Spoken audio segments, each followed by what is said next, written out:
Good evening, my friends. Good evening. 15 minutes of complete sweat.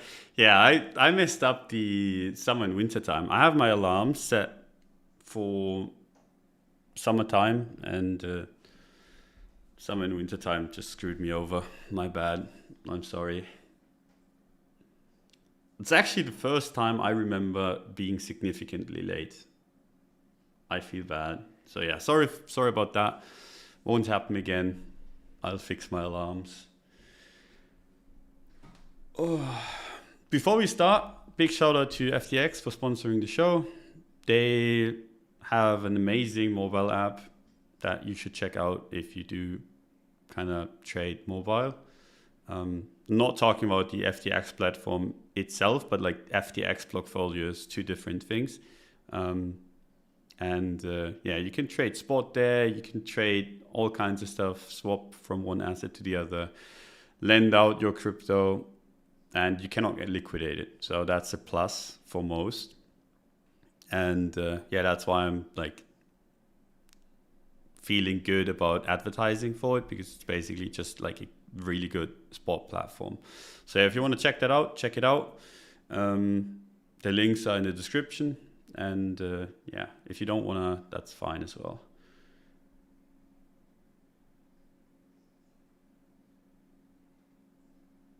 Your voice is echoing. Sorry about that. Nothing I can do about it right now. If it is, it might actually be because my soundproofing is down. So I'll have to get on that.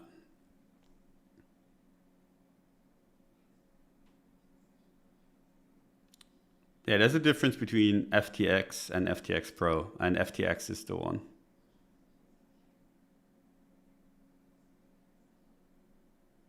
Don is serious today?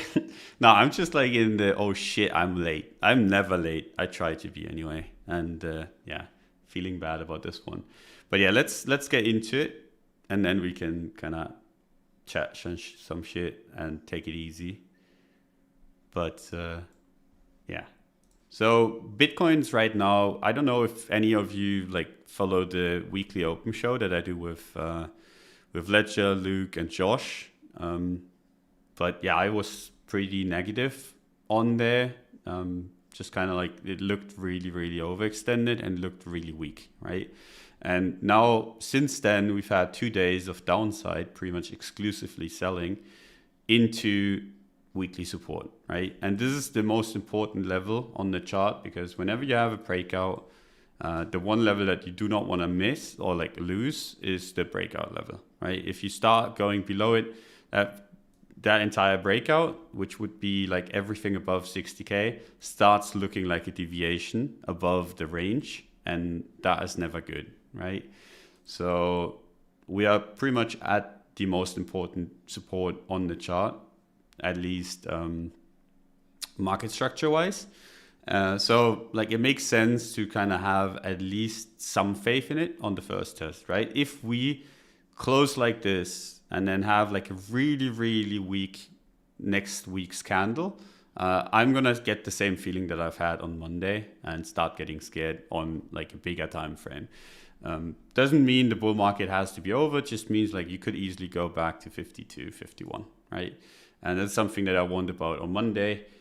We've talked about it before as well. Just thought I'd mention it again. But so far, like this is pretty damn good support. Doesn't really pay to be panicking into support. Like I don't really see a good reason to start selling. Good reasons were there to sell on Monday, I think. But if you missed those, I don't really see a good reason to sell into 60K. And on the lower time frames, we've just been bouncing from support that we've already tested before. It's basically this area, which was the lower high before the full breakdown. I don't really like that we're testing it again. Like usually you want to test these kind of levels once and then go, or not at all. Like it would have been fine by me if it didn't test it at all. But here we are testing it a second time. If we get a weak bounce from here and then start rolling over, I'll get even more scared, right? I was scared basically for the people that haven't watched the Monday show. I was scared because we put in a high here, a higher high, that didn't result in a breakout, right? The entire momentum kind of got faded, and then we creeped up basically on Monday into that previous resistance. And that's usually a really good short setup that I love to take with, like, you have your stop above here. You know exactly that if there's any sellers in the market, they're going to step in there. And that played out pretty nicely. It traded down. And the reason why I didn't trust 63, for the people that do care about like the process, is because we've tested this and had like a nice rounding out on top of it. And that should have been it, right? If you go back to work towards that immediately, that gets scary real quick. That's why I didn't like it. And we've had the follow through immediately after. So that's not like the best look on the daily front, but like ignoring all lines, like looking at this, it's not the worst look in the world, right? You have like a steady uptrend, you have a little bit of a pullback, and now you're putting in like some sort of consolidation. But I mean, if it doesn't really go soon, I mean, it's easy to kind of compare this. Like, you can kind of see what happened here, right? Pretty much like it started rounding out and then just fucked off. And you can see the same thing happening here on a bigger scale, right? So if this goes, this looks like some boobies, I'm sorry. But I think I've actually turned on for 18 plus, so we're all adults here, so we're good. But yeah, if this goes sideways here, maybe spikes the high, goes weak, that actually starts looking really bad, because then it looks like it's rounding out. But so far, so good. Not panicked, a little bit worried, but not panicked. And yeah, that's all we can hope for with a chart like this. On the lower time frames, like the lower time frames don't look too pretty, right? Higher time frames still look really good. Like, this is nothing to worry about on the weekly time scale.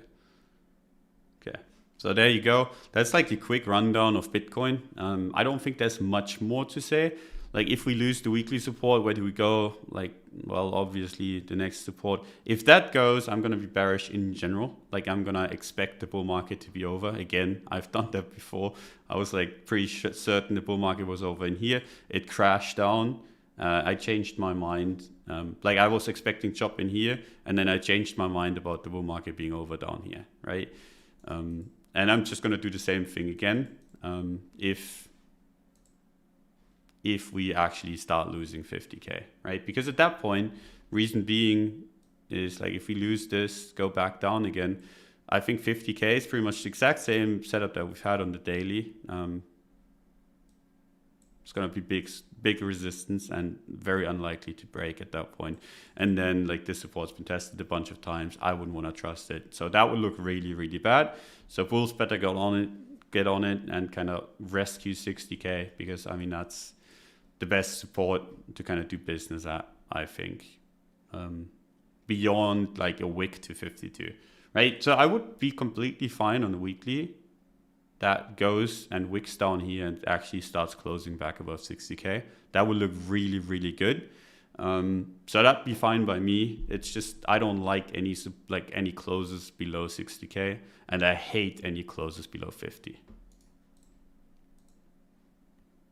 So yeah, obviously I'm saying like lower price is bad, higher price is good. So yeah.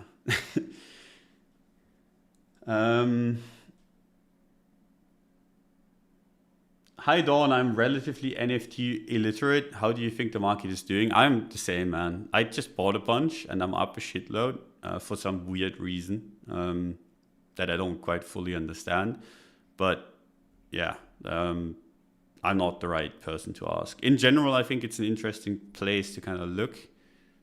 And there's a bunch of follows on Twitter that you can do to kind of understand the market better. I think most of my recent following list, like if you click on my profile and then go through the people that I follow, most of the recent ones have been NFT accounts. Just for me to kind of get into the market a little bit more. Even though like I'm fundamentally, I still don't, like I'm too boomer to understand it. But given all the hate that I've seen around NFTs, I think they're probably going to stick around for a while.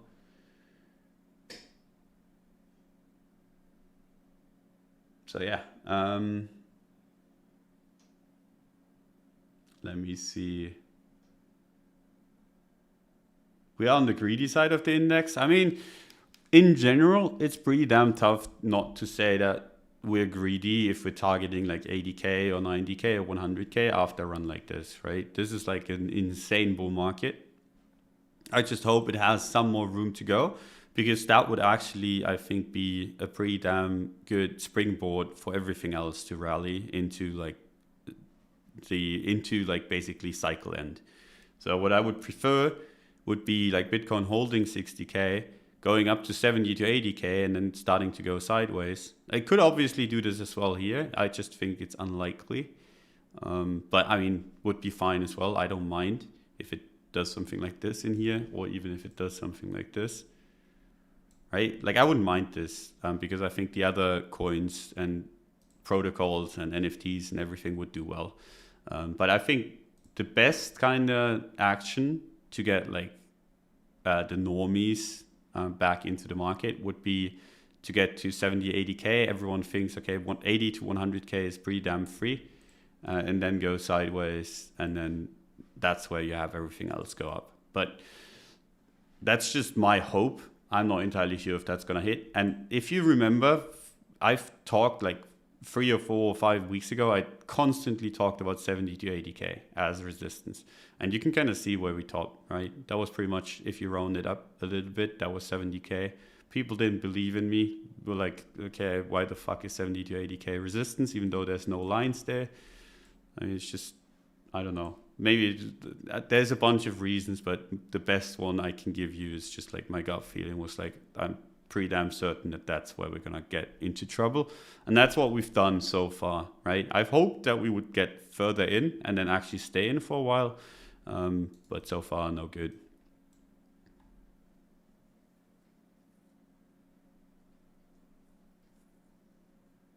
A lot of NFTs remind me of vaporware ICOs. I think most of them are even worse or like on the same level. So for the people that, like a bunch of people, I've seen a bunch of people in the chat kind of ask where to buy them, whatever. You can check on OpenSea. That's like one of the marketplaces. But in general, be advised, like my one advice to you is that you should really look into what you're buying. Like most of this stuff is complete garbage. There's a bunch of NFTs that are around that you can actually like that a few people appreciate. So like for example, punks and the apes, those ones I don't think are going to disappear anytime soon, right? And then most of the other generic kind of profile pictures or whatever that you're gonna get shilled are worth zero. They might be trading at 0.5 ETH or whatever, but they're worth zero. So yeah, gotta be careful. In general, I like the projects that kind of aim bigger, that don't just like release art and then be like, okay, whatever, we've done our part. But that's just me. Like that's what I look for. So yeah.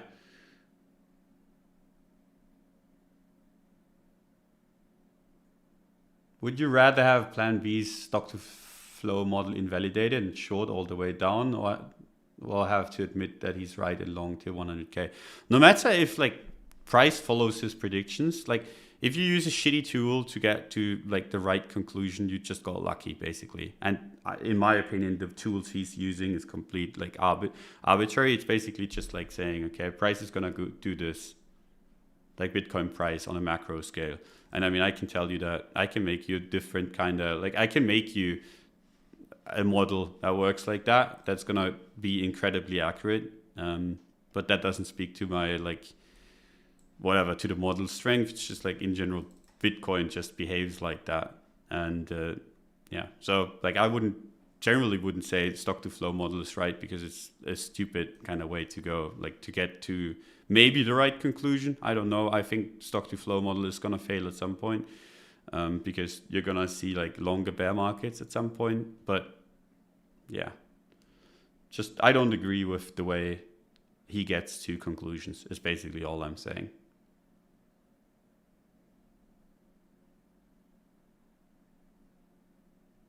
So yeah. Dawn, but you literally said after 67 there are no more resistances. I mean, there's no more resistances to draw, yeah. That doesn't mean there's no resistances left.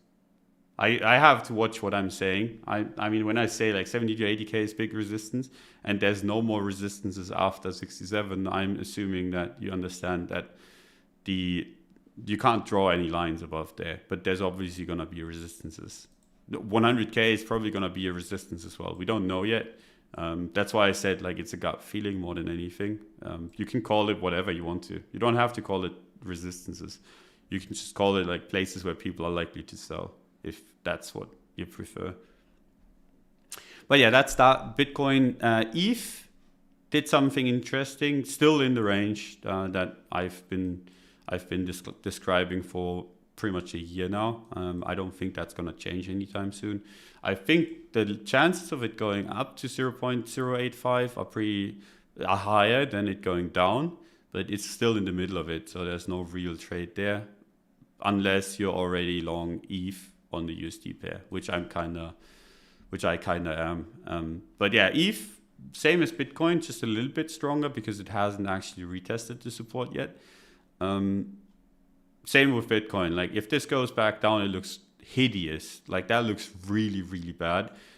If it closes anywhere like significantly below 4K, like that looks really, really bad to me. So it kind of has to hold here. Otherwise, I mean, I'm going to just rebid maybe 2.3K. I could see it like wipe out completely if we start losing 4K. And that's like a 50% drawdown, right? So that's pretty bad. Wouldn't want to have that happen. Even more so given I hold a bunch of ETH and I hold a bunch of illiquid NFTs that I don't want to sell. And I can't really hedge, which sucks. But yeah, right now it doesn't look too bad, right? You have like a breakout, a proper one.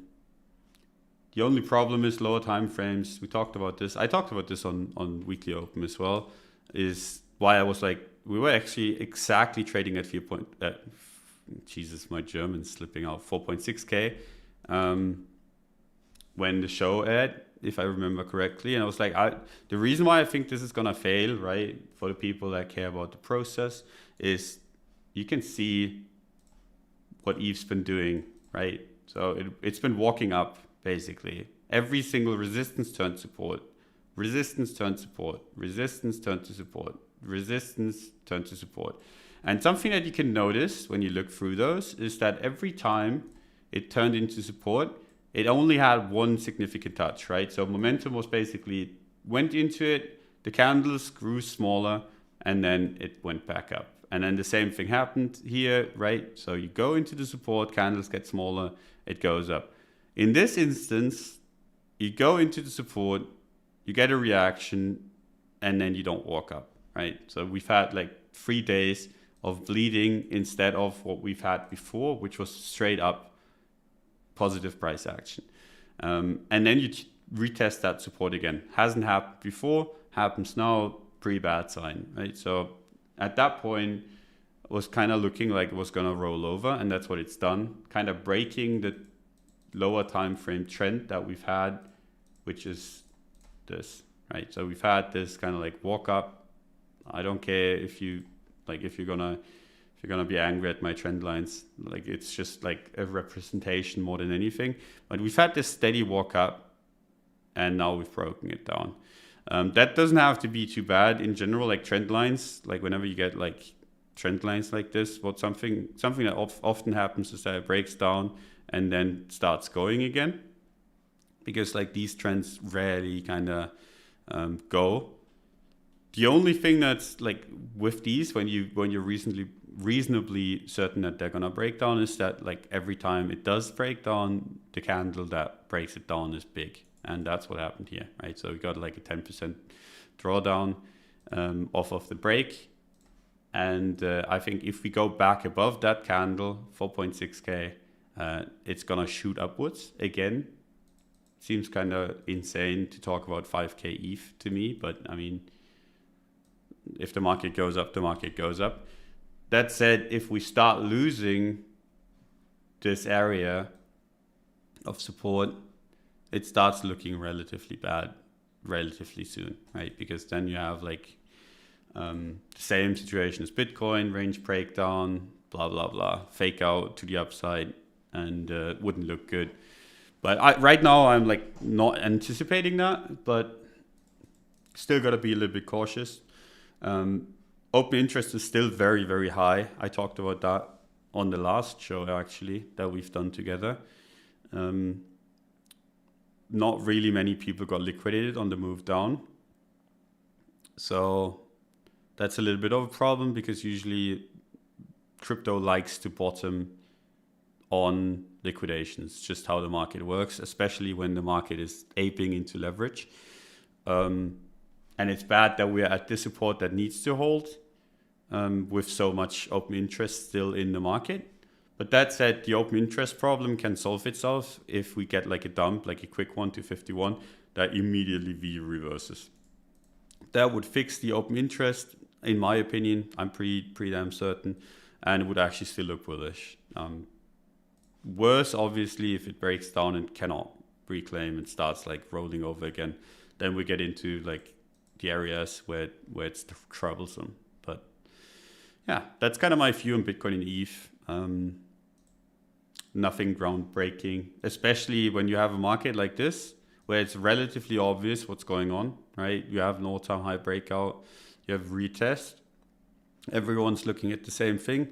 The only difference is going to be how fast people switch, right? Like let's say this is actually bearish and it breaks down here, you're going to get 1 week to switch your focus and kind of go into, okay, I'm trying to protect my wealth instead of growing it. And if you don't like do that in that week, it's going to be really hard to switch focus.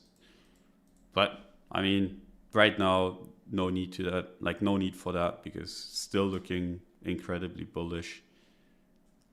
But yeah, I'm a little bit nervous, not gonna lie. We've had these kind of patterns before and it didn't play out too well. But I mean, maybe I'm wrong. Like, best thing that could happen is next week engulfs this thing, then it looks like we're off to the races. What is open interest? It's basically when you should probably just read Cred's stuff. So go on Cred's profile, CryptoCred on Twitter, and then go through like his learning material. He has one that discusses open interest. But in general, like it describes how many leverage positions there are in the market. Like that's like a super explained like M5 TLDR version. There's a little bit more to it, but I don't want to go into it. But it's basically like how much positions are in there, like are open right now on leverage. And you like when you use leverage, you know that you have to close that position at some point. So when people like build up leverage positions, you know that they're gonna have to close it at some point. And the question is, are they gonna do it at a loss if the market dumps or pumps, depending on where they're positioned, like in which direction, or are they going to like do it winning? Most of the time, the leverage ape lose. Just how crypto works. Like most of the leverage traders in general get fucked. Why didn't I receive a notification for YouTube? I was late and I didn't like schedule it. My bad. SPX looks hilariously similar. Yeah, but that looks better still. There's still a lot of room to go. Like Bitcoin actually looks worse than the S&P. Doesn't have to mean anything. Like they're both above previous all-time high, but this is quite a bit. So Bitcoin not so much.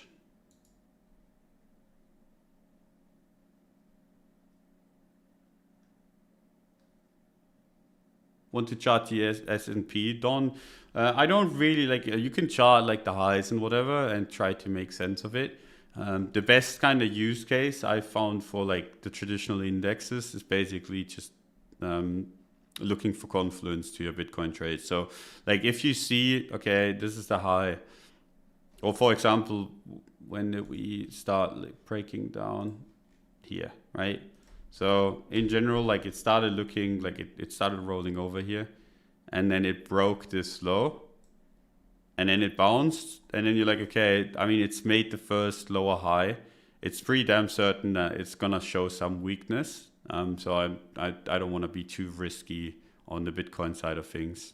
And then it broke down another time, showed some strength, actually made a higher low, and went on a run, right?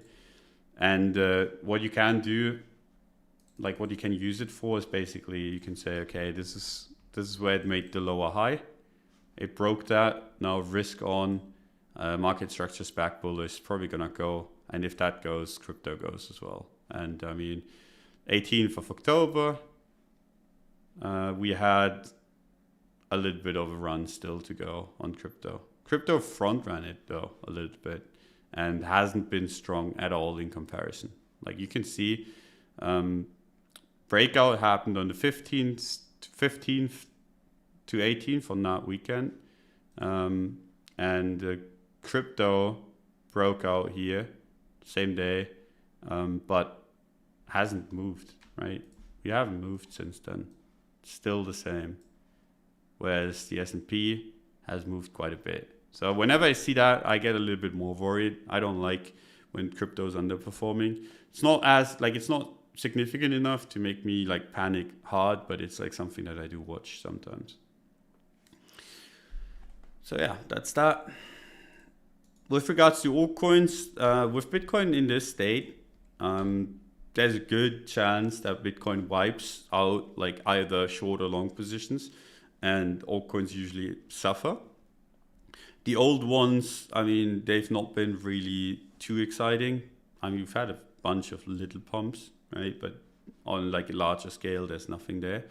And the new ones, besides like a handful, haven't done too well either. So I don't think there's too much there on a market-wide basis. So I think there's some outliers that you can trade, and I don't want to like talk anyone out of trading outliers that they've picked. You have like a good reason to be in something. Be my guest, like stay in that thing. It doesn't really matter what my opinion is on the entire market. If you're like, okay, I have a good reason to be bullish this, and then you get out of a position, even though like your coin is still like has a good reason to go up. But in general, like with the market where it's at like 60K, if you're not expecting this to just legitimately go sideways here at 60K, I don't really see a good reason to like all in altcoins. I think up here or like significant down here is more likely. And if this liquidates the open interest away, right, you're going to see altcoins with like 20, 25, 30% drawdowns. And that's going to be a good dip to buy, right? So if you want to be getting long altcoins, like if you want to have like a bet on altcoins, I think that's going to be the one to take.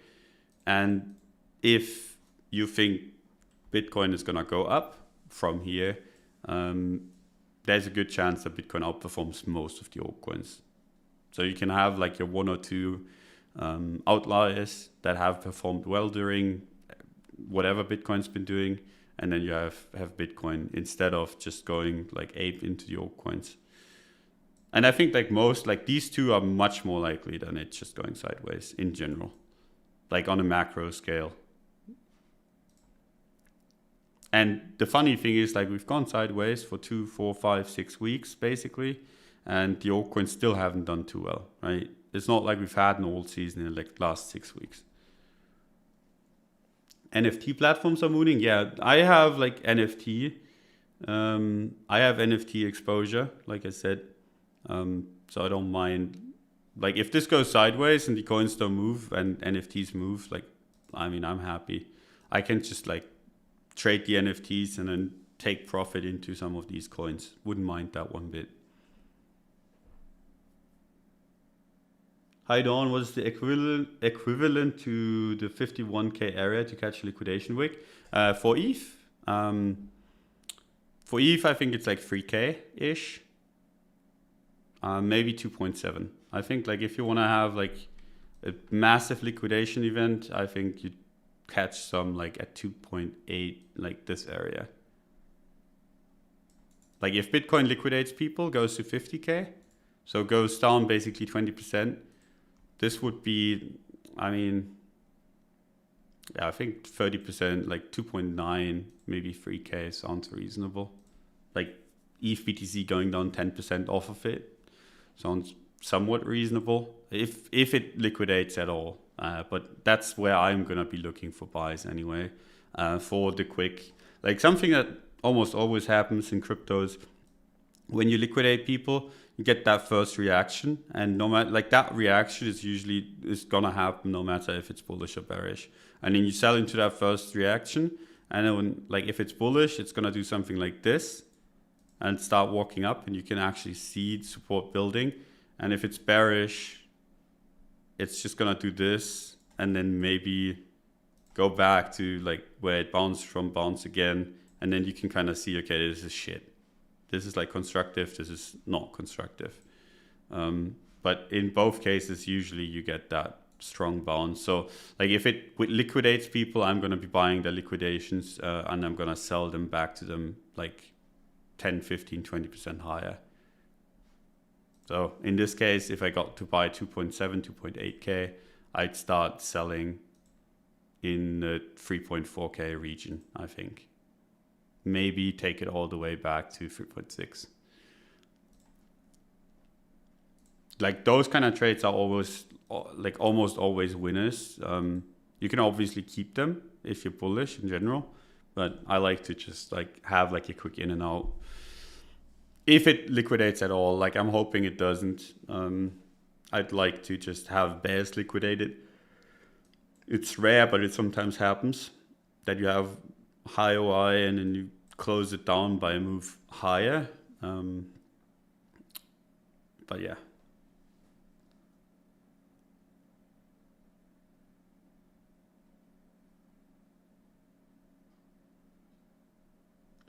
Don, it looks like your watch list starts with the old crap. Yeah, I have several ones.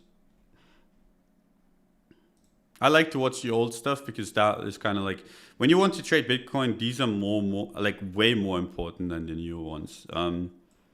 So like for example, in this, like I saw Litecoin tick up, and I mean I told you guys, I saw Litecoin tick up and I was like fuck, and then I saw like Zcash tick up and I was like fuck. Those are bad signs for the market.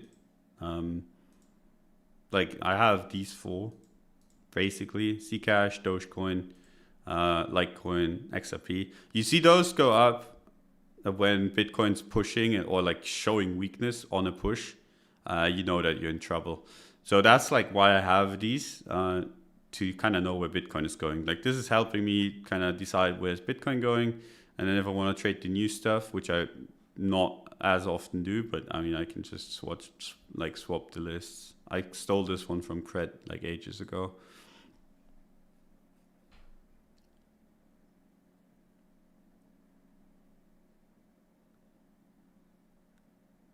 Newer coins give better signals. I disagree.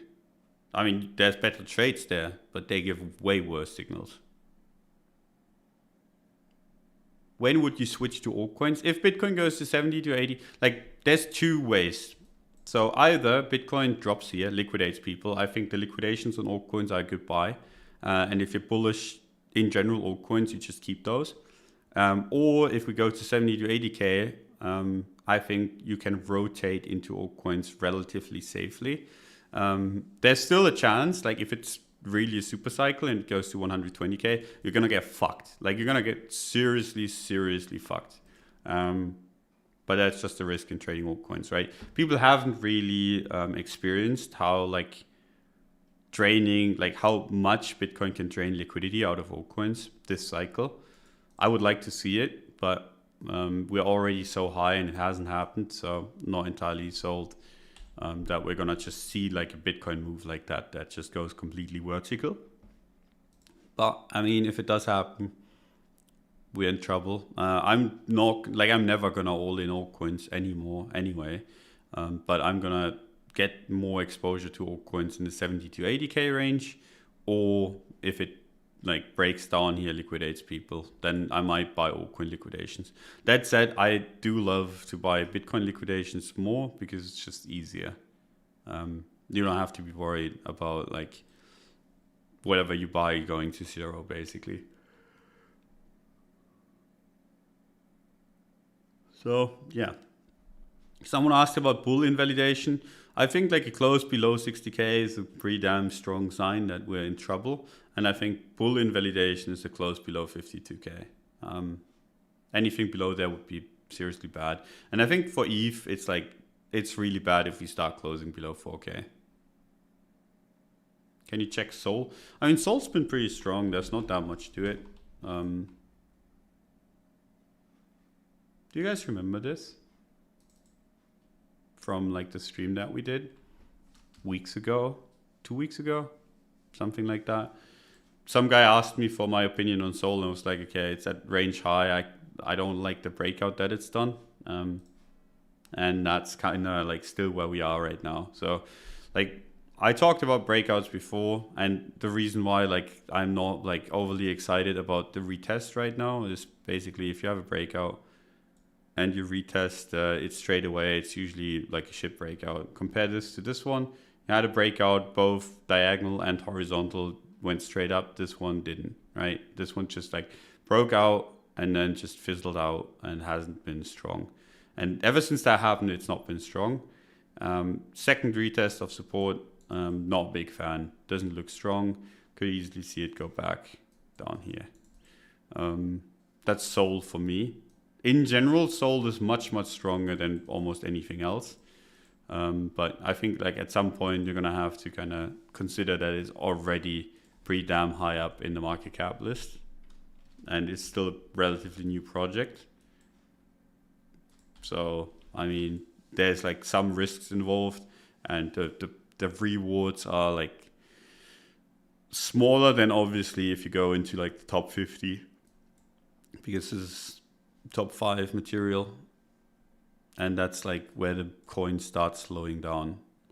And people never believe me. I said the same thing with Link. It got into the top 10, got into the top 5, and then ever since then the market, like the PA, so the price action has been kind of shit, and it's been going down non-stop since. Kind of aided by the fact that the Link Foundation is just constantly selling millions of Link, allegedly, whatever. I mean, you can check up on it on the blockchain. That has aided it in its down move, but like I said, like in general, like coins typically don't outperform the market massively anymore once they start getting big in market cap.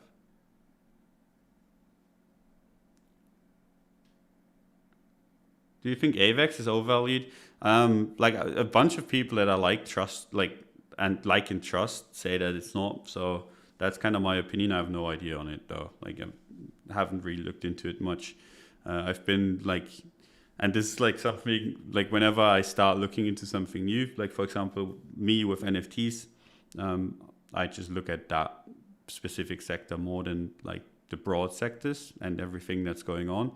AVAX would be like something that I would definitely look into if I didn't like find NFTs so interesting right now. Not based on their fundamentals, but based on like their social impact. It's hilariously what's happening with people and NFTs.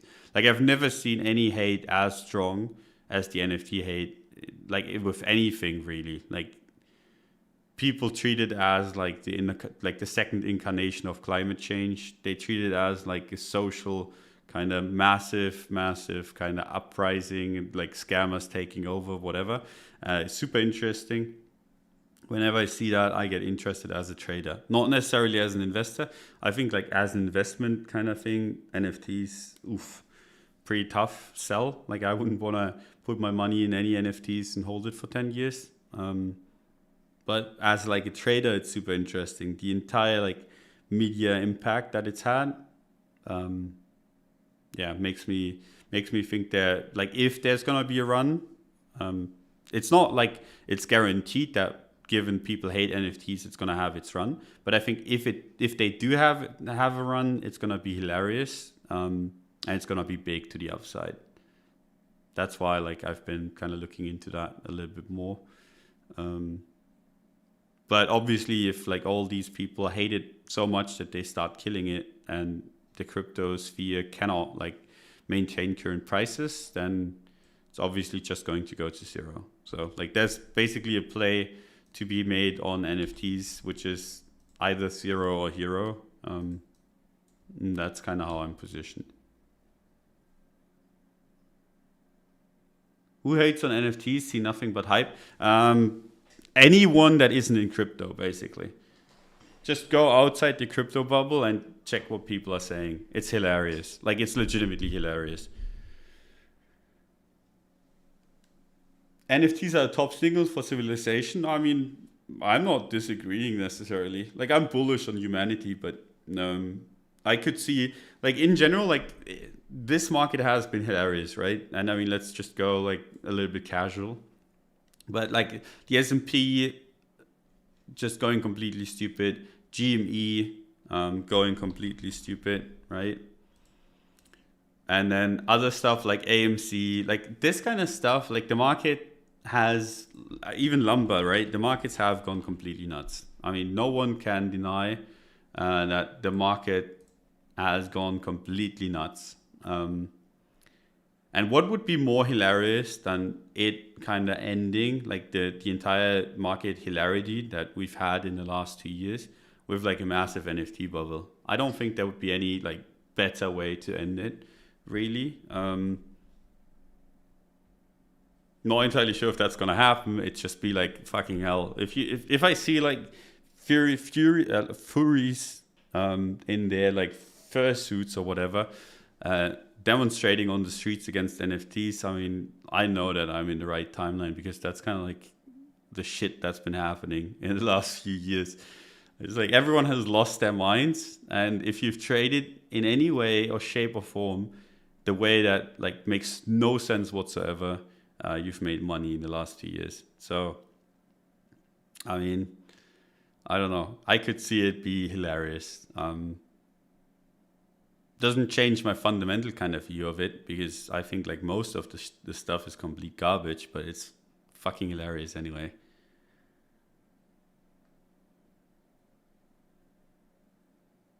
So yeah, I mean that's kind of like I just markets topping on that wouldn't surprise me one bit. Wouldn't surprise me one bit if my collection ended up worthless as well. So I mean, take it with a grain of salt. Like I said, there's a very realistic probability of like you buying something and it going to zero, and there's like no easy way out, right? You buy an NFT, there's gonna be really, really hard way to sell it again at some point. It's like a degen gamble without leverage, basically, every time you do it. The end of capitalism is nigh. That's not what I'm saying. I think capitalism is going to stick around, but like these kind of crazy market moves have to end at some point. I don't think we're just going to go like this for the next 50 years. And if we do, holy shit, everyone's going to be like jaded and everyone's going to hate life, basically.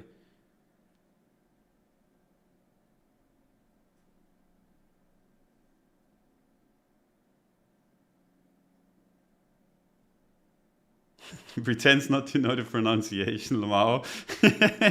No, I was struggling for real. I mean, I've seen those people. I've heard stories about them, but yeah. Duck, you got a costume? Nope. Only the one that I wear on Twitter. But yeah, that's it. I think like it'd be hilarious. That's why I'm positioned for it. Like I'm kind of positioning for hilariousness in my degen bets anyway. And that's one of them. EOS is dead. I mean, EOS like Larimer just kind of moves from one project to the other, but yeah, this looks like shit. It's at support, so I mean, yeah. But like it's a shit support and it's looking like shit and no one can get me to buy this. I've seen EOS shills for whatever reason. I don't get it. Like why buy this at all if you can buy something else instead?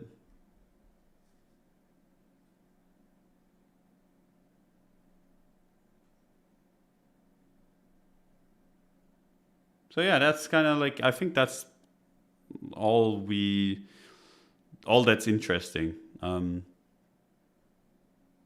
Yeah, hope you enjoyed it. Big shout out to FTX for sponsoring the show.